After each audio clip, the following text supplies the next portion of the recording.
Assalamualaikum warahmatullahi wabarakatuh.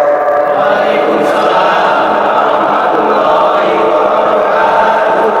Bismillahirrahmanirrahim. Alhamdulillahi rabbil alamin. Wassalatu wassalamu ala ashrafil anbiya'i wal mursalin sayyidina wa maulana Muhammadin wa ala alihi wa ashabihil mujahidin at-tahirin, amma ba'd. Saudara-saudara kaum muslimin rahimakumullah, pada pertemuan terdahulu kita sudah membicarakan orang-orang yang menjadi teman-teman setan dalam kehidupan di dunia ini.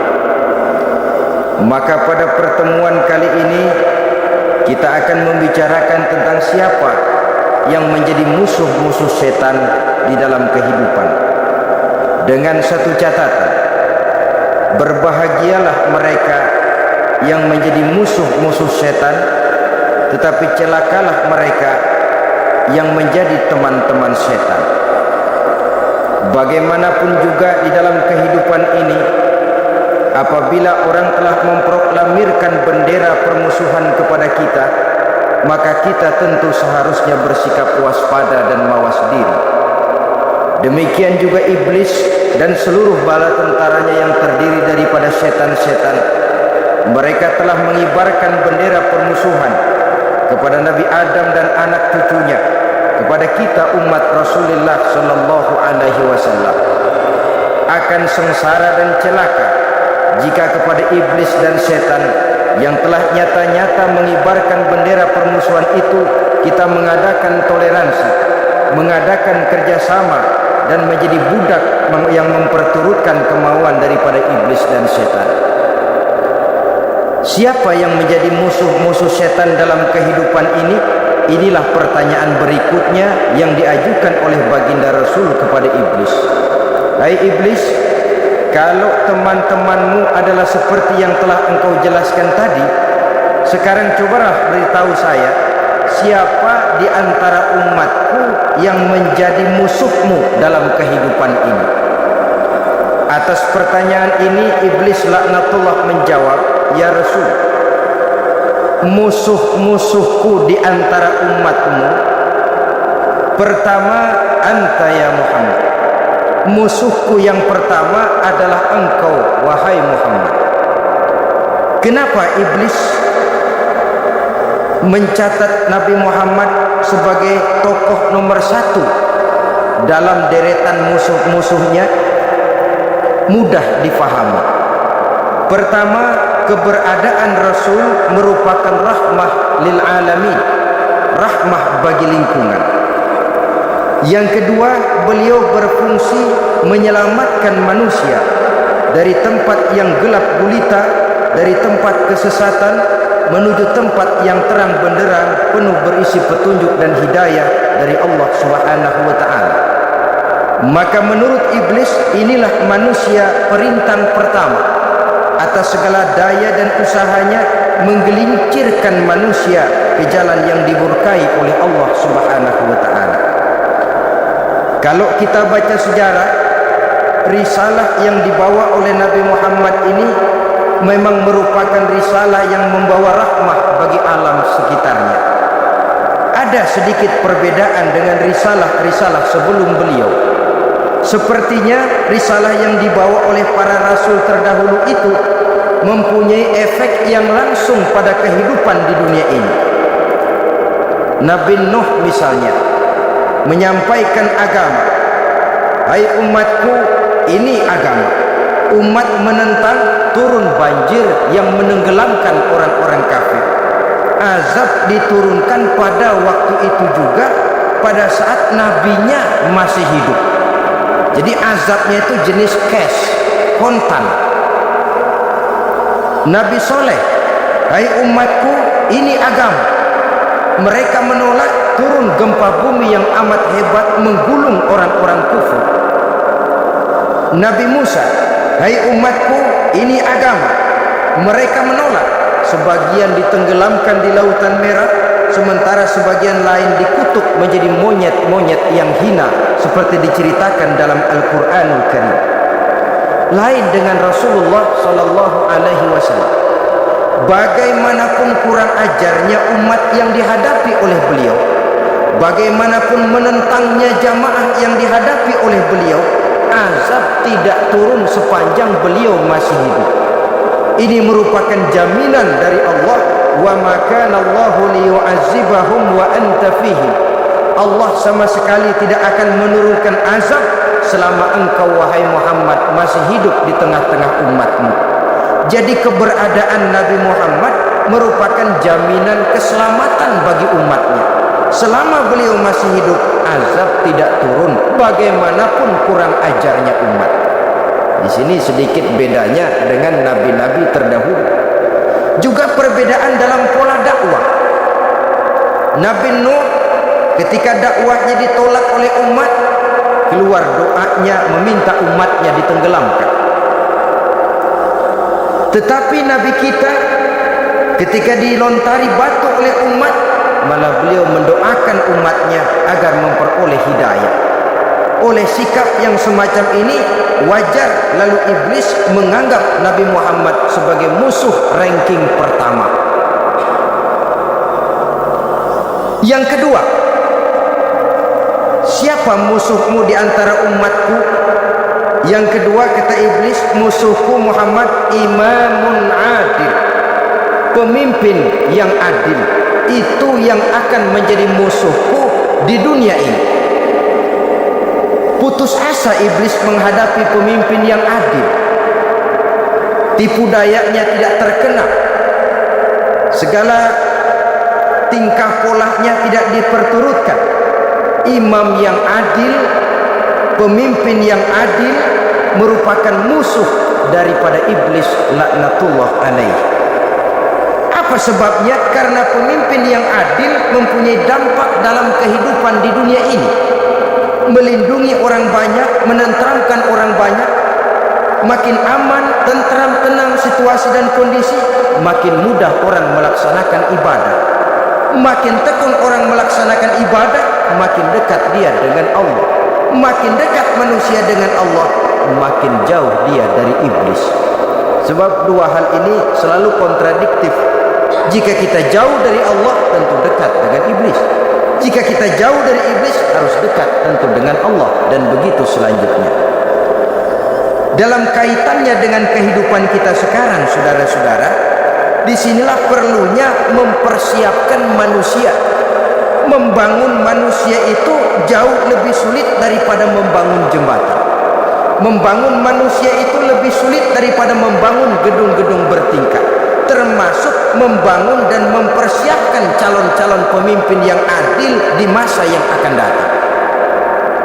Membangun jembatan penting, tapi lebih penting daripada membangun jembatan adalah membangun manusia yang bikin jembatan. Sebab kalau manusia yang bikin jembatan tidak dibangun lebih dahulu, saya khawatir jembatannya nanti habis dimakan oleh yang bangun jembatan. Mengaspal jalan raya penting.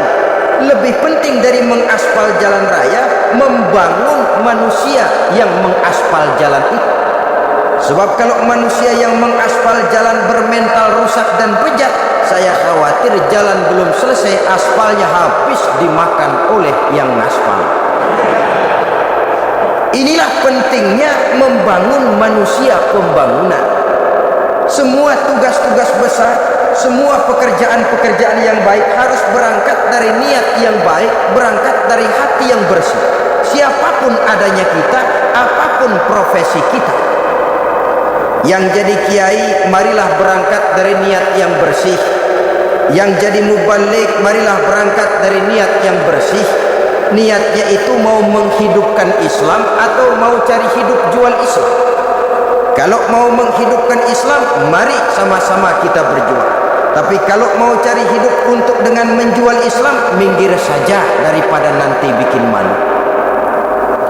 Yang mengurus masjid, mari berangkat dari niat yang bersih. Ngurus masjid itu niatnya mau menghidupkan masjid atau mau cari hidup di dalam masjid. Kalau mau menghidupkan masjid, mari Tapi kalau mau mencari hidup di dalam masjid, tolong minggir saja daripada nanti bikin aib. Yang jadi orang alim, mari berangkat dari niat yang bersih. Jangan memperjualbelikan fatwa, yang halal dikatakan haram, yang haram jadi samar-samar, nanti membingungkan umat. Berangkat dari niat yang bersih, membangun manusia, pembangunan. Ini barangkali istilah yang lebih kena. Saudara-saudara kaum muslimin rahimakumullah, setiap kita pada hakikatnya punya bakat. Secara fitrah yang kita bawa, bakat apapun kita ini punya. Saudara punya bakat jadi pemimpin, saudara pun punya bakat jadi pengkhianat. Saudara punya bakat jadi orang soleh, saudara juga punya bakat jadi orang salah. Saudara punya bakat jadi orang besar, saudara pun punya bakat jadi orang hina. Seluruh bakat ada di dalam diri kita. Tinggal nanti pertumbuhannya mana yang lebih subur. Saudara punya sifat berani, saudara pun punya sifat takut. Seberani-beraninya orang mesti ada sifat takutnya. Nanti mana yang tumbuh lebih subur? Kalau takutnya tumbuh lebih subur, dia akan jadi orang penakut. Kalau beraninya yang tumbuh lebih subur, dipupuk oleh lingkungan, pendidikan dan sebagainya, dia akan tumbuh jadi orang pemberani.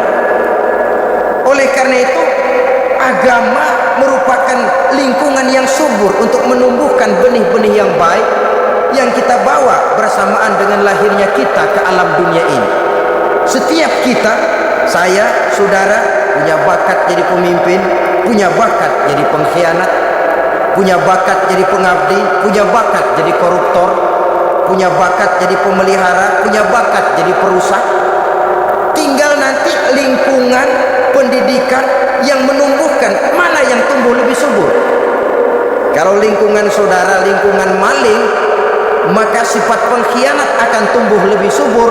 Kalau nanti saudara jadi pemimpin, insya Allah korupsi. Lingkungan yang menumbuhkan sifat mengabdi, sifat berbuat tanpa pamrih, dikalahkan oleh sifat pengkhianat dan korupsi itu yang dibentuk oleh lingkungan, pendidikan, pengalaman dan sebagainya. Oleh karena itu, secara dini agama menanamkan, menyuburkan fitrah-fitrah yang baik yang kita bawa bersamaan dengan hadirnya kita dalam kehidupan ini. Sebab itu seorang penyair bernama Syauqi mengatakan dalam sebaik syairnya, waladatka ummuka ya ibna adam bakian wan nasu haulaka yadhakuna surura.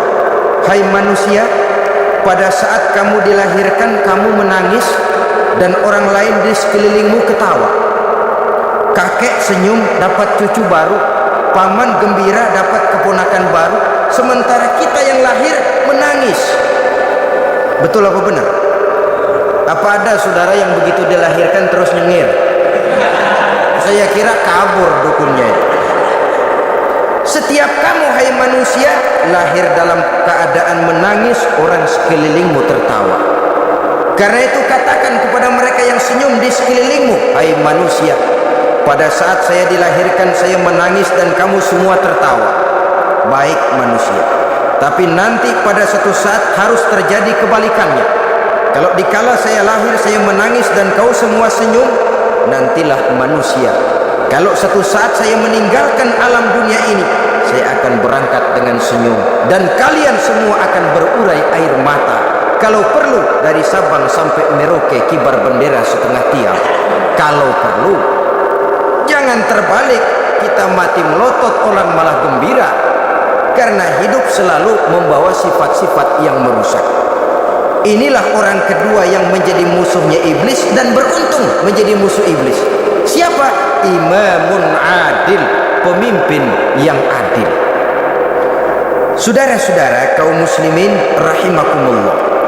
Yang ketiga musuh iblis, ghaniyun mutawati, orang kaya yang rendah hati, orang kaya yang tidak sombong. Kaya apa saja, baik kaya oleh karena ilmu, orang yang kaya karena ilmu disebut orang alim. Baik kaya karena materi, orang kaya karena materi dinamakan hartawan. baik kaya karena kedudukan. Orang yang kaya karena kedudukan dinamakan pejabat. Orang kaya yang rendah hati itu musuh iblis. Beruntung dia menjadi musuh iblis. Iblis tidak senang ada orang kaya tidak sombong, tapi iblis paling senang kalau ada orang kaya sombong. Lebih senang lagi iblis kalau ada orang miskin sombong. Masya Allah, orang kaya sombong, walaupun iblis senang, orang masih bilang pantas saja dia sombong, kaya apaan aja punya. Udah miskin sombong, kira-kira yang disombongin apaan? Dalam segala bentuknya sombong ini Allah tidak senang, tapi iblis senang. Kenapa? Karena sponsor sombong iblis. Kan yang pertama kali sombong iblis toh. Ketika disuruh sujud kepada Nabi Adam, dia nggak mau. Ini kesombongan pertama yang terjadi dalam sejarah. Ketika ditanya kenapa kau tidak mau sujud iblis? Saya kan dibikin dari api, Adam dari tanah. I am the best. Saya lebih hebat daripada iblis, daripada Adam. Adam baru kemarin dibikin, saya sudah lama. Kata Allah, kamu sombong iblis, ini surga bukan tempat orang sombong. Keluar! Terusir dia dari surga. Jadi kesombongan pertama adalah kesombongan yang dilakukan oleh iblis, dan dia tanamkan itu kepada kita supaya jadi orang sombong. Karena itu sombong ilmu Allah nggak senang, tapi iblis senang. Mentang-mentang ada ilmunya, satu-satunya ustadz di sini ya, semua mesti ngaji sama gue. Kalau nggak ngaji sama gue, Islamnya kurang tapi bener. Sombong karena ilmu, sombong karena pangkat. Mentang-mentang pakai bintang di pundak, jalan pundak duluan. Yang wajar saja hidup ini. Sombong harta pun begitu. Kaum muslimin rahimakumullah, orang kaya yang rendah hati dimusuhi oleh iblis, tapi dicintai Allah, dicintai Rasul, dicintai malaikat. Caranya bagaimana? Kembali kepada satu kesadaran bahwa pada saat terlahir ke alam dunia ini tidak ada yang pernah kita bawa. Kalau sekarang kita punya rumah, punya kebun, punya kendaraan, punya pabrik, punya segala macam benda, apa itu? Titipan. Pada suatu saat akan diambil kembali oleh yang menitipnya. Kalau titipan itu pandai kita jaga, pandai kita syukuri, titipan akan makin banyak. Sama juga kita dalam kehidupan. Kalau orang bisa kita percaya, saya mau pergi ke luar negeri, rumah saya titip kepada tetangga. Saya pulang dari luar negeri, isi rumah tetap tidak berkurang, malah dibersihi, malah disapu, dihilangkan kotorannya. Tentu bukan main syukur saya, girang saya. Akan bertambah kepercayaan saya untuk menitipkan apa saja. Ini makna la in syakartum la azidannakum wa la in kafartum inna azabi lasyadid. Kalau kamu pandai bersyukur, aku tambah nikmat. Tapi kalau kamu ingkar, azabku teramat pedih. Artinya apa? Nikmat bisa berubah menjadi azab kalau kita tidak pandai mensyukurinya. Ma'asyiral muslimin rahimakumullah, orang yang kaya ilmu lalu rendah hati, tidak selalu ingin menonjolkan diri. Kadang-kadang yang tanggung ini yang bikin berabe. Alim bener enggak, geblek bener juga enggak. Yang sedikit-sedikit mau nonjolin diri. Kalau enggak jadi imam enggak mau ke masjid, enggak jadi imam enggak mau ke musola. Pokoknya kalau enggak jadi imam marahan sama musola. Macam mana? Saudara-saudara kaum muslimin, rendah hati, tidak selalu ingin menonjolkan. Sebab orang yang selalu ingin menonjolkan dirinya biasanya orang yang kekurangan kepercayaan kepada kemampuan dirinya sendiri. Dia selalu ingin dinomorsatukan, dia selalu ingin ditempatkan pada ranking teratas. Dia tidak percaya diri. Orang yang percaya diri dapat bersikap wajar dalam kehidupan. Begitu juga kaya karena harta, dengan menyadari bahwa harta bagaimanapun banyaknya titipan dari Allah, pada suatu saat akan kembali. Dia harus dimanfaatkan sesuai dengan kehendak yang menitipnya. Begitu juga kaya oleh karena pangkat, kedudukan dan jabatan, pada suatu saat jabatan itu akan hilang dari diri kita. Karenanya sering saya jelaskan bahwa pangkat di dunia ini yang paling tinggi pensiun, titel yang paling akhir almarhum. Saudara setuju atau tidak, titel itu akan saudara dapat. Bagaimanapun kita cinta kepada pangkat, kedudukan, entah pada akhirnya suatu saat akan sampai kepada posisi yang namanya pensiun. Kalau sadarlah kita kepada pemikiran ke arah sana, maka untuk mencapai kekayaan, baik kekayaan harta, kekayaan kedudukan, tidak lalu menghalalkan segala cara untuk mencapai tujuan, tapi dibatasi oleh norma dan kaedah yang harus dia taati, baik kaedah agama maupun kaedah bernegara. Inilah orang ketiga yang menjadi musuhnya iblis, orang kaya yang rendah hati, orang kaya yang tidak sombong. Yang keempat, saudara-saudara, tajirun shadiq, pedagang, pengusaha yang jujur. Iblis gedek betul, benci bukan main sama pengusaha, sama pedagang yang jujur, yang tidak mengurangi timbangan, tidak nipu pembeli, tidak barang yang jelek dibilang bagus, atau yang bagus di atas yang jelek di bawah, atau dicampur yang baik dengan yang jelek supaya kelihatan semuanya jadi baik. Semua orang ingin untung, tidak ada kecuali siapapun orangnya, dan itu wajar. Setiap manusia ingin mendapat keuntungan, kalau perlu dengan modal minimal mencapai keuntungan maksimal, seperti yang diajarkan oleh teori ekonomi. Itu kan yang namanya produktif kan. Satu usaha dinamakan produktif, bagaimana kita mengeluarkan modal minimal bisa mencapai keuntungan maksimal. Silakan. Bahwa manusia ingin untung itu insting, naluri, fitrah, tidak ada orang yang mau rugi. Tapi cara mencapai keuntungan itu yang membedakan antara seorang muslim dengan yang bukan muslim. Sudah pernah saya sampaikan, apabila kaum pengusaha, para pedagang sudah dijangkiti penyakit yang tidak jujur, yang akan timbul adalah kekacauan ekonomi. Kekacauan ekonomi bisa menimbulkan revolusi sosial, dan revolusi sosial merupakan kiamat satu generasi. Semua kericuhan hampir bermuara dari perut, dan itu ekonomi. Orang nodong perut, orang korupsi perut. Ya, walaupun korupsi kalau sudah kelas kakap tidak lagi sekedar urusan perut. Ya perut apa yang diurusin kalau korupsinya miliaran itu? Perut jin barangkali. Saudara-saudara kaum muslimin rahimakumullah. Oleh karena itu, pedagang yang jujur, pengusaha yang jujur, ini merupakan musuh iblis. Iblis tidak senang kalau ada pengusaha yang jujur. Iblis tidak senang kalau ada pedagang yang jujur. Tapi iblis akan tepuk tangan kalau pedagang sudah selingkuh, kalau pengusaha sudah nipu. Ada orang bilang, sekarang mah kalau jujur-jujur bener nggak makan apa-apa dong kita. Sebab katanya jangan lagi nyari yang halal, sekarang ini yang haram aja seret. Rupanya sering masang undian nggak pernah kena.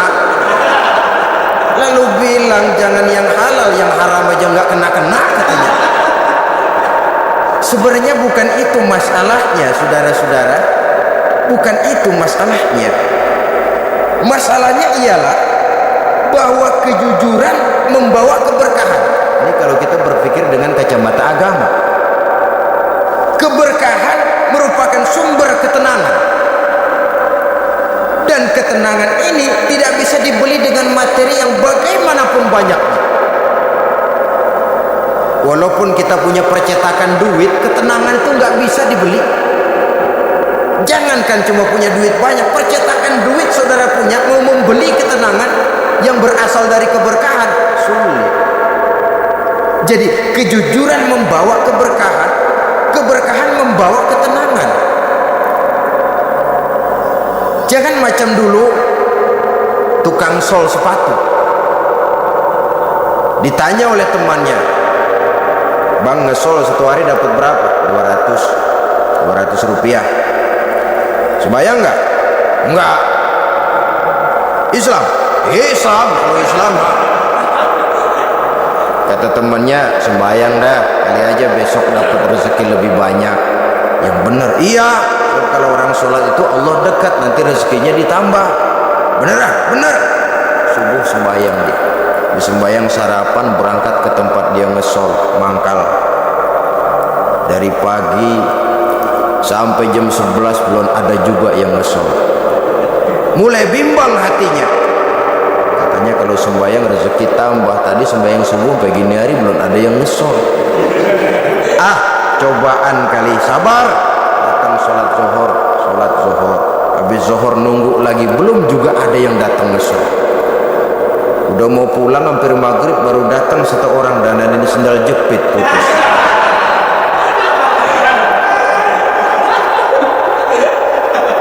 Sudah bayar 25 rupiah, pulang dia si tukang sol ini, ketemu sama temennya yang nyuruh sholat tadi. Ditanya, bagaimana penghasilan ini hari? Apa dijawab? Gua kapok deh sembahyang.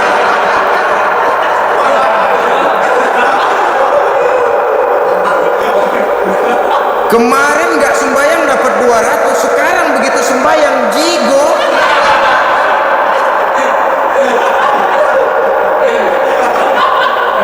Dia tidak sadar bahwa dengan dari kacamata agama 25 rupiah yang membawa berkah jauh lebih baik ketimbang 200 uang panas. Dari kacamata agama 25 rupiah yang membawa berkah lebih baik daripada 200 rupiah tapi panas. Sebab panas menjauhkan kita dari ketenangan. Itulah sebabnya maka pedagang yang jujur, pengusaha yang jujur menjadi musuh setan dan beruntung. Sekarang jadi pengusaha jujur-jujur nggak dapat proyek, Pak. Kalau nggak bisa semur. Padahal agama sudah menjelaskan ar-rashi wal murtashi finnar. Orang yang nyogok dan orang yang disogok dua-duanya neraka. Kenapa? Join termasuk ta'awanu 'alal ismi wal udwan. Bertolong-tolongan dalam berbuat dosa dan kesalahan. Kalau hadiah lain hadiah, kalau sedekah lain sedekah. Tapi yang namanya semir, suap, ar-rasu wal murtashi finnar. Saudara-saudara kaum muslimin rahimakumullah. Jadi pedagang yang jujur, pengusaha yang jujur merupakan salah satu roda perekonomian. Kegoncangan ekonomi akan menimbulkan dampak sosial yang sangat luas dan kompleks, yang pada giliran puncaknya, dampak paling negatifnya, dia sanggup menggerakkan terjadinya revolusi sosial. Bukankah sebagian besar gerak hidup manusia dimotivasi oleh keinginan untuk mempertahankan kelangsungan hidup? Dan kelangsungan hidup artinya mulut. Mulut itu artinya perut, dan itu artinya makan. Setelah itu mungkin baru pangan, baru sandang, baru dia berpikir pakaian dan sebagainya. Jadi karena dia merupakan penggerak roda ekonomi, pedagang yang jujur, pengusaha yang jujur mutlak diperlukan dalam kehidupan ini. Sebab sekali lagi, kejujuran akan membawa keberkahan, keberkahan memberikan ketenangan dalam kehidupan. Oleh karenanya kita umat Islam, biarin duit kita banyak, asal berkah. Itu tentu idealnya. Ketimbang dikit tidak berkah, lebih baik ia banyak, ia berkah. Dan keberkahan itu datang lewat kejujuran. Kejujuran ini sudah dicontohkan oleh Rasul pada saat beliau berniaga ke negeri Syam dikala berumur 9 tahun, bahkan dikala berumur 25 tahun, seketika membawa dagangan Sayyidatuna Khadijah yang kelak jadi istri beliau. Saudara-saudara, kita maklum bahwa sholat merupakan sarana yang paling efektif untuk mendekatkan manusia kepada Allah. Makin dekat manusia dengan Allah, makin tidak senang iblis dan setan. Karena itu segala macam cara mereka berusaha mengaduk-ngaduk sholat kita. Dan sesungguhnya jikalau kita mengerjakan sholat, itu kan targetnya cuma dua. Pertama, agar sholat kita itu sah. Yang kedua, agar sholat kita itu qabul, yakni diterima oleh Allah. Kalau soal sah dan tidak, ukurannya gampang. Saya kalau ditanya orang, Pak, sholat saya sah atau tidak, saya bisa jawab. Saudara, sholatnya syarat rukunnya cukup apa tidak? Cukup, sah. Itu kalau perkara sah. Tapi kalau sudah perkara qabul, Pak, sholat saya diterima atau tidak oleh Allah, ini saya tidak bisa jawab. Kenapa? Soal qabul mencakup masalah batin. Cuma ukuran logikanya, kalau syarat rukun cukup, insya Allah qabul. Saudara-saudara kaum muslimin rahimakumullah, oleh karenanya pada saat kita sholat, iblis, setan datang dari segala macam penjuru supaya kita kehilangan rasa khusyuk. Apalagi kalau kita jadi imam yang gerak kita, bacaan kita dilihat, didengar, disaksikan oleh orang banyak, digodanya gerakan kita, dibolak-baliknya hati kita, supaya di dalam sholat itu banyak yang kita ingat, hal-hal yang tidak ada hubungannya dengan sholat. Kadang-kadang belum sholat kita ribut nyari pulpen, nggak ketemu, begitu takbir ingat pulpen di atas lemari, mulai goncang lagi niat kita sholat. Kadang-kadang kalau hati tidak bisa dipermainkan, iblis berbisik lagi. Gerakan kita dalam sholat tidak mencerminkan kekhusyuan. Kalau gerak juga ternyata masih bisa khusyuk, bacaan kita dibuatnya kita seperti dikejar-kejar waktu. Sholat isya misalnya dengan cara kilat khusus, super singkat. Saya katakan tadi, apalagi kalau kita jadi imam, iblis mudah mendatangkan penyakit riya. Karena mengimami orang banyak, lalu supaya dikira alim, dibuatlah sholatnya itu mantep-mantep. Surahnya dicari yang panjang-panjang, paling pendek sabihis sama wadduha. Tapi kalau sudah sholat sendirian, cukup inna a'toinakal kautsar sama qul huwallahu ahad. Kayaknya khusyuk bukan main. Kalau imam bahasanya dipaseh-pasehin kayak orang 16 tahun di Mekah.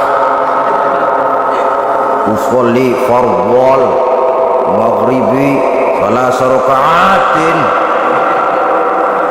Saudara-saudara kaum muslimin yang berbahagia, oleh karena sholat merupakan sarana yang paling efektif untuk mendekatkan diri dengan Allah, maka orang yang khusyuk di dalam sholatnya merupakan musuh utama daripada iblis. Sekarang bagaimana bisa khusyuk caranya? Kalau khusyuk 100%, rasa-rasanya sulit. Untuk sampai ke arah sana orang memerlukan tahapan. Kepada Imam Ali karramallahu wajhah, baginda Nabi pernah memberikan satu tes. Ali, saya ya Rasul, kalau kau bisa sholat 2 rakaat saja dengan khusyuk, aku kasih hadiah sorban. Baik ya Rasul. Sembahyang Imam Ali 2 rakaat, selesai sholat, assalamualaikum. Rasul bertanya, yang mana sorbannya Li? Tanpa nengok, Imam Ali menjawab, yang hijau ya Rasul. Setelah menjawab yang hijau, Rasul berkata, kamu tidak khusyuk Li. Kenapa? Soalnya tadi waktu sembahyang mikirin, nanti kalau ditawarin sorban pilih yang hijau aja ah. Sehingga begitu ditanya, refleks menjawab, yang mana Li? Yang hijau saja ya Rasul. Oleh karena itu, menurut Al-Imam Nawawi, pada tingkatan yang paling sederhana sudah sampai ke tingkat khusyuk, asal pada waktu takbiratul ihram ingat kepada Allah. Tapi jangan lupa, itu tangga pertama. Jangan ada fatwa begini lalu aman. Yang penting kan takbirnya ingat Tuhan, belasononya mau kemana kek? Bukan itu. Itu pada tingkatan pertama sudah sah dipandang khusyuk solatnya orang awam, asal pada waktu takbiratul ihram dia ingat kepada Allah. Tetapi harus terus berusaha agar sepanjang solat dia ingat kepada Allah. Caranya bagaimana? Pertama, menanamkan diri bahwa pada saat kita sedang mengerjakan solat, yang lain tidak ada kecuali Allah. Yang kedua, berusaha memahami apa yang kita baca, sehingga pada saat kita sujud subhana rabbiyal a'la wa bihamdi, terbayang kemahasucian Allah, kemahatinggian Allah, sehingga hati tidak mengembara, mulut berucap, hati mengikuti apa yang diucapkan. Yang kadang-kadang membuat hati kita jalan-jalan, badan di masjid, badan takbir, badan rukuk, tapi hati di pasar, hati di kantor, hati di pabrik, karena yang kita ucapkan tidak berakar di hati. Yang kita baca kita nggak tahu artinya, sangat boleh jadi hati lalu mengembara kemana-mana. Jadi untuk menopang kekhusyuan ini, cara yang paling efektif, pertama, tidak ada yang lain pada waktu kita sholat kecuali Allah. Yang kedua, berusaha memahami apa yang kita baca.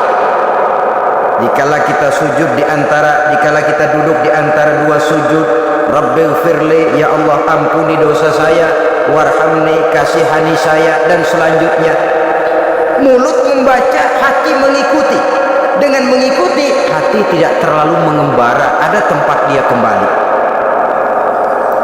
Saudara-saudara kaum muslimin rahimakumullah, itu yang kelima. Yang keenam, yang menjadi musuh iblis, mukminun nasih, orang mukmin yang suka memberikan nasihat, orang mukmin yang suka memberikan petunjuk, termasuk juru-juru dakwah, para mubaligh, itu merupakan musuh utama iblis. Kenapa?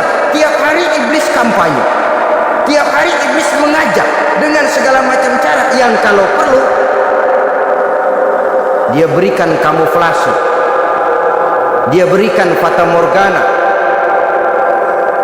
Kalau perlu yang haram dia bungkus dengan merek halal. Kalau perlu kejahatan dia bungkus dengan baju kebajikan.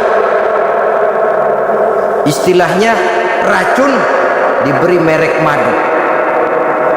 Dan itu wajar. Cuma kita tentu harus punya filter, daya saring positif agar tidak salah pilih. Karena iblis ini pintar betul. Kalau kita khusyuk dalam sholat, dia tanamkan kepada kita misalnya seperti tadi itu, sholatmu memang hebat, khusyuk, di kampung ini tidak ada orang yang sholatnya seperti kamu. Tertanam itu dalam hati kita, timbul ujub. Akhirnya iya, gue lihat di kampus ini kagak ada yang sembayangnya kayak gua. Nah, sudah masuk iblis. Jadi dia pandai mengikuti gerak hati dan irama denyut jantung manusia. Kemana kecenderungan manusia, ke situ dia masuk. Pendeknya iblis itu ibarat tukang joget, dia ngerti benar irama kendang.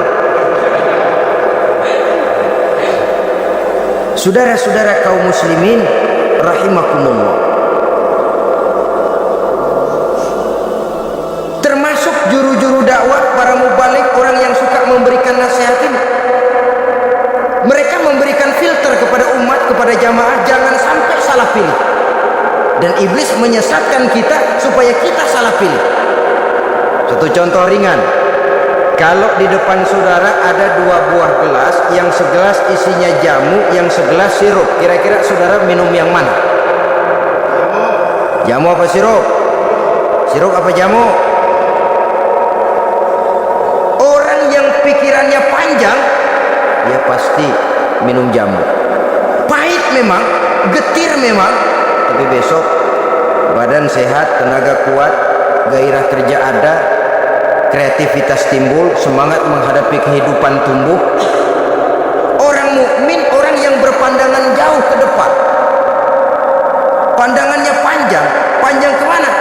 ke dunia sampai juga dia memandang ke alam barzakh, ke akhirat. Sholat itu jamu, pahit. Ngaji, hadir di majelis taklim itu jamu, pahit. Sedekah jamu, pahit. Mengeluarkan uang untuk kepentingan orang lain, enak aja minta sumbangan, datang-datang yang nyari peras keringat banding tulang gue, lu datang-datang meminta. Yang enak ngumpulin harta lalu bakhil bin pelit alias medit. Itu jamu. Saudara hadirin yang saya muliakan, sedekah jamu pahit, puasa jamu pahit, jihad jamu pahit. Tapi nanti begitu kita meninggalkan dunia, masuk ke alam barzakh, apalagi pindah ke akhirat, baru terasa, waduh, nikmatnya dulu kemarin itu minum jamu, sekarang badan sehat, tenaga kuat, kerja semangat. Nikmatnya dulu saya waktu di dunia sholat, rajin ngaji, suka sedekah, suka menolong orang. Sekarang terasa manfaatnya begitu saya berada di alam barzakh, apalagi sudah dibangkitkan di padang mahsyar di akhirat nanti, terasa seluruh kebajikan yang saya kerjakan. Nah, orang yang berpikir jangka pendek cuma ngelihat yang ada di depan hidungnya saja, ngapain minum jamu getir, sirup nih manis, dia minum, dia ambil sirup minum, manis memang pada waktu minum, tapi besok bibir jontor. Meninggalkan perintah Allah, sirup itu manis. Tidak sholat, manis. Tidak bayar zakat, sirup manis. Tidak mau puasa, sirup manis. Manis sekarang. Tapi nanti besok begitu masuk ke alam barzakh, begitu dibangkitkan di padang mahsyar di akhirat nanti, merintih kita menahan penyesalan yang sudah tidak ada artinya lagi. Sampai-sampai penduduk mahsyar itu ada yang berkata, diceritakan dalam Quran, ya laitani kuntu turaba, wahai celaka, kenapa kita enggak jadi tanah saja. Menyesali kejadiannya. Andai kata mereka bisa kembali ke hidup di dunia lagi, mereka akan minta kejadian yang kedua untuk berbuat baik. Tapi tentu sudah penyesalan yang tidak ada gunanya lagi. Maka saudara-saudara, emang cuman jalan duluan kecebur di sumur yang nyesel duluan. Ada orang jalan yang paling depan kecebur di sumur, itu tuh menyesal duluan katanya. Nyesel duluan, yang lain mesti nyeselnya belakangan. Saudara hadirin yang saya muliakan, nah, orang yang suka memberikan nasihat kepada orang lain dimusuhi iblis. Kenapa? Tentu nasihat yang membawa kebaikan. Iblis nggak senang betul itu. Kita nasihatin teman, udah berhenti dah, jangan pada mabuk lagi. Iblis gergetan bener, ini orang dilarang lagi. Kita nasihati teman, udah jangan masang-masang lagi dah, nggak bakalan kena, dikebohongin. Nggak ada orang jadi kaya masang judi, bangkrut malah loh. Ini kan termasuk tipu daya iblis. Judi dinamain sumbangan, itu sama saja itu madu, racun mereknya madu. Judi dinamain sumbangan. Galakan beca pada nyumbang, kayak orang kaya lagunya.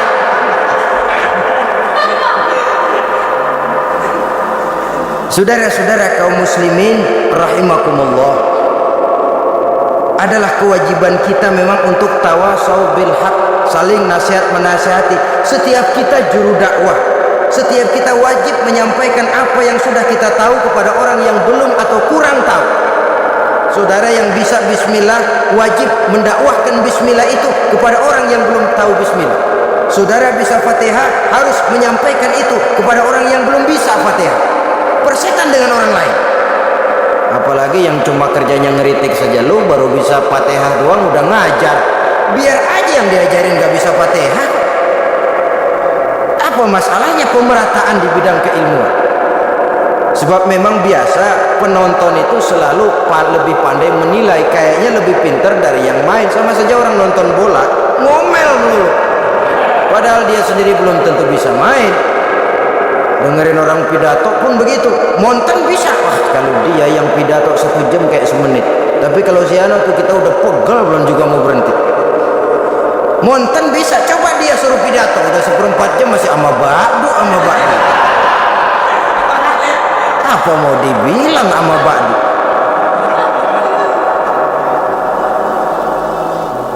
Yang ketujuh, yang menjadi musuhnya iblis, taibun sabitun ala taubatihi, orang yang bertaubat dan tetap di atas taubatnya.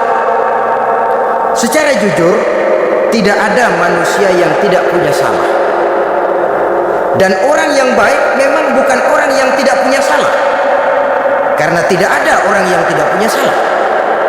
Orang yang baik adalah orang yang apabila melakukan kesalahan dia segera sadar, dijadikannya itu sebagai pelajaran untuk tidak diulanginya lagi pada masa yang akan datang. Biasanya kita menghakimi orang pintar, kita nggak merasa bahwa kita juga punya kesalahan. Kalau kita ngelihat maling ayam kita teriak, padahal kita nyolong kambing. Lebih besar dari si maling ayam, merasa diri lebih benar dari yang lain, padahal kita lebih kotor dan lebih jelek. Hilang sifat introspeksinya. Yang kita musuhi, yang kita caci maki, tahu-tahu kita sendiri yang melakukannya. Saudara-saudara kaum muslimin, orang yang bertaubat dan tetap dalam taubatnya stabil, itu musuh iblis. Apa ada orang yang taubatnya nggak tetap? Ada, yang istilah kita taubat sambal namanya. Kalau dia makan sambal kepedesan, taubat makan sambal. Besok mau makan kagak ada sambal, ngomel. Mana sambal? Kemarin udah taubat, sekarang mana sambal? Ini taubat yang namanya taubat sambal. Istighfar, istighfar, nyolong lagi, istighfar lagi, besok nyolong lagi, istighfar lagi. Itu taubat yang tidak tetap namanya. Allah Maha Pengasih dan Penyayang dengan segala kebesarannya. Ia akan memaafkan segala perbuatan yang bersifat salah dari hamba-hambanya. Cuma manusia kadang-kadang yang tidak mau memaafkan dirinya sendiri.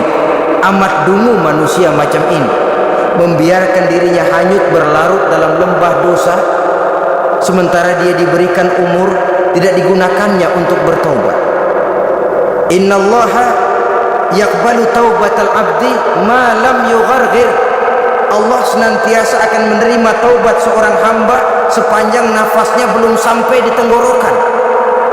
Kalau nafas sudah sampai di tenggorokan baru berniat taubat, kasih terlambat. Kayak Fir'aun. Fir'aun itu begitu ditenggelamkan di lautan merah, udah cengap-cengap mau mampus, baru ngomong dalam sekaratnya, amantu bi Rabbi Musa wa Harun. Kalau begini mah saya juga percaya sama Tuhannya Musa. Udah sekarat baru mau taubat, malaikat maut gemes banget dilelepin, mati.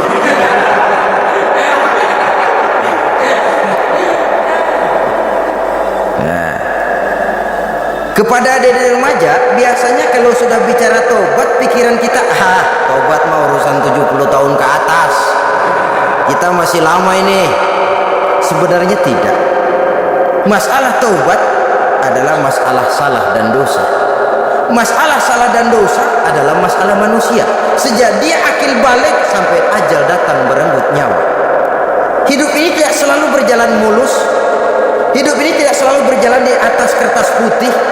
Kadang kita tersilap, kadang kita tersalah, kadang situasi dan kondisi menyebabkan kita berbuat lain dari yang seharusnya. Itu kehidupan, silih berganti. Oleh karenanya pesan Nabi, wa atbi'i sayyi'atal hasanah, perbuatan salah ikuti dengan kebajikan, dosa iringi dengan taubat. Jangan nunggu, saya untuk taubat takut nanti bikin lagi. Nah, ini namanya punya harapan mau bikin lagi. Nanti aja dah kalau tua-tuaan. Saudara, kalau dosa itu ditumpuk, itu sama saja kotoran yang menodai hati. Kalau kotoran nggak rajin kita bersihin, dia akan berkarat. Dan kalau sudah berkarat, sudah sulit untuk dibersihkan. Itu makna ungkapan Imamul Ghazali, hati manusia sebening kaca. Lapisan dosa yang dia kerjakan adalah debu yang menutupi jernihnya kaca. Orang yang bersih dari dosa, dekat dengan Allah, hatinya jernih seperti kaca. Dari hati yang jernih, radarnya kontak kepada Allah, sinyalnya nyambung, channelnya itu, getarannya hebat. Wajar kalau lalu dia bisa tahu apa yang besok akan terjadi, diberitahu oleh Allah, yang namanya ilmu laduni itu, ilmu yang ditransfer langsung oleh Allah karena kebersihan hatinya. Ah, mana ada orang nggak belajar bisa pinter? Iya, kalau hatinya butek emang nggak ada. Tapi kalau Allah mau berberangkat dari hati yang bersih, yang kontaknya nyambung kepada Allah, hati itu seperti kaca, kata Imam Ghazali. Dosa yang kita lakukan adalah debu. Kalau debu sedikit datang, kita lap, datang lagi kita bersihin, datang lagi kita bersihin, insya Allah nggak sampai jadi noda di atas kaca itu. Tapi kalau nunggu debu itu sampai bertumpuk, besok aja ngelapnya dah, besok aja ngebersihinnya, bertumpuk dia, sulit membersihkannya. Walaupun kena, nodanya tentu tertinggal di atas kaca itu. Karena itu dalam kehidupan remaja misalnya, pemuda misalnya, kita tidak bisa menolak mode, tidak bisa menolak musim. Modenya disco, disco, modenya breakdance, breakdance, modenya joget, joget, modenya jaipongan, jaipongan. Mode pada waktunya habis, ya habis. Tapi bagaimanapun dia akan punya dampak, memberikan bekas dalam membentuk kepribadian. Dan ini efek yang tidak kita inginkan. Efeknya bukan modenya itu. Jadi oleh karenanya saudara-saudara, masalah taubat bukan masalah 70 tahun ke atas, tapi masalah manusia sejak dia akil balik sampai ajal datang merenggut nyawa. Sepanjang nafas belum sampai di kerongkongan, Allah akan menerima taubat seorang hamba. Bahkan dalam hadis qudsi Allah menyatakan, lau amiltumul khotoya hatta mala'atis sama thumma nadimtum fataballahu alaikum. Kalaupun kamu berbuat dosa sampai penuh langit dengan dosamu, kemudian kamu bertaubat dan menyesal, Allah pasti akan menerima taubatmu. Jadi orang yang taubat dengan sebenarnya dan tetap dalam taubatnya itu musuh iblis. Tapi orang yang taubatnya angin-anginan, iblis demen banget. Dari sembahyang, besok mabok, besoknya lagi nyolong, besoknya lagi zina, besok tobat lagi. Kata iblis, surah iya lu gocet lah Tuhan.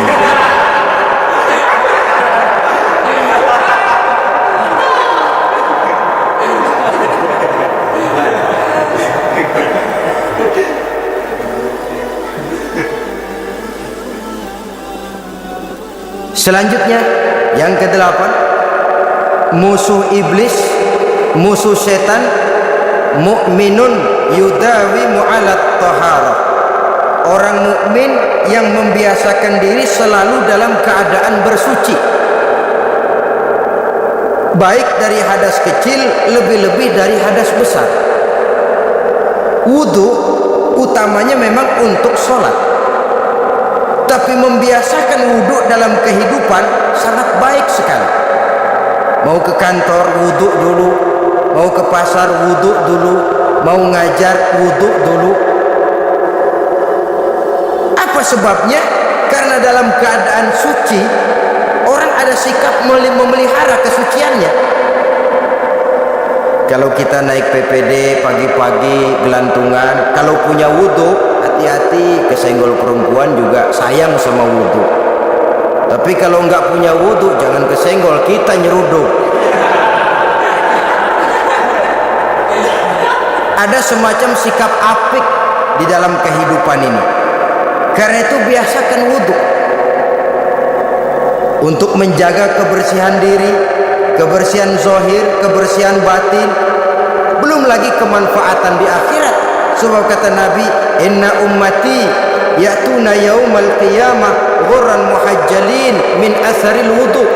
umatku di akhirat nanti akan datang menghadap Allah dengan muka berseri-seri, bersinar-sinar dari sebab sering wudu, sehingga tidak usah mengaku pun Rasul akan memanggil karena muka yang sering tersentuh air wudu ini.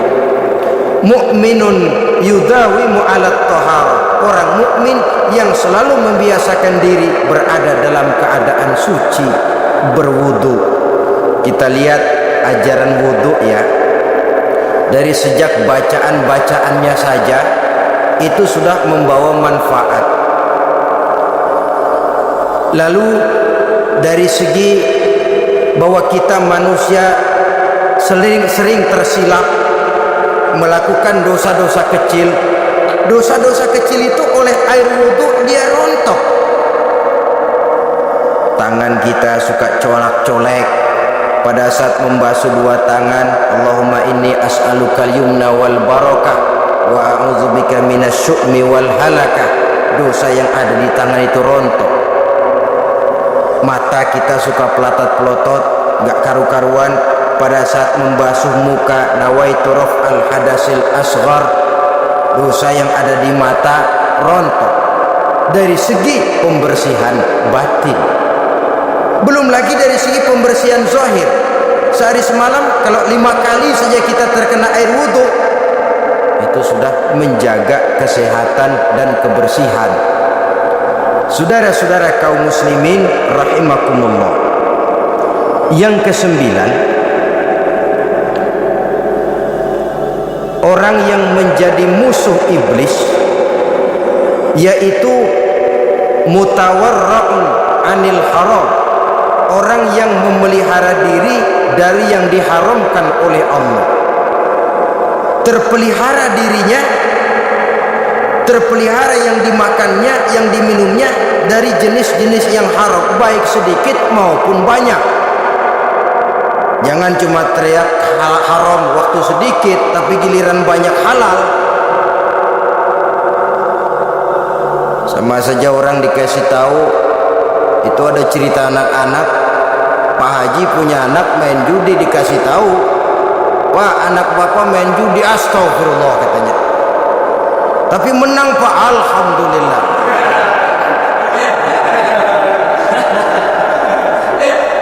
Ini kan sama saja, giliran sedikit dibilang haram karena dia nggak dapat jatah, begitu dapat banyak dan dia kecipratan jadi halal.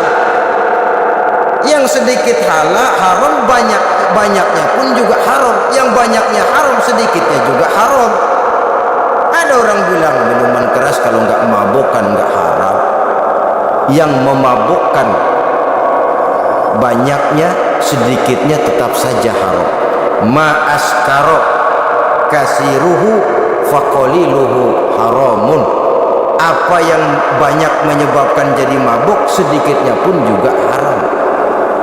Saudara-saudara kaum muslimin, yang ke-10 yang terakhir, musuh daripada iblis ialah mukminun rahimun, orang mukmin yang berhati pengasih, orang mukmin yang suka menyambung silaturahmi, orang mukmin yang tidak suka bertengkar, orang mukmin yang tidak suka marah-marahan. Kalaupun terpaksa marah, tidak lebih daripada 3 hari. Jadi boleh saja marah kalau alasannya tepat, tapi nggak lebih dari 3 hari. Kalau perlu bikin perjanjian, kita marah ya 3 hari. Itu limit. Tidak halal kata Nabi bagi seorang muslim menjauhi saudaranya lebih dari 3 hari. Tidak halal itu artinya haram. Kita ini kadang-kadang kalau sudah marah sama tetangga kah, sama teman kah, kadang-kadang suka berlaku perpanjangan waktu.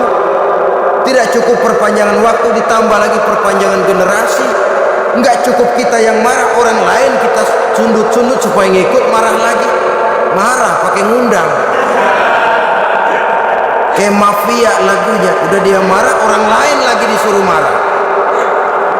Saudara hadirin yang saya muliakan, mukmin yang punya sifat belas kasih, berhati jernih, itu musuh utama dari iblis.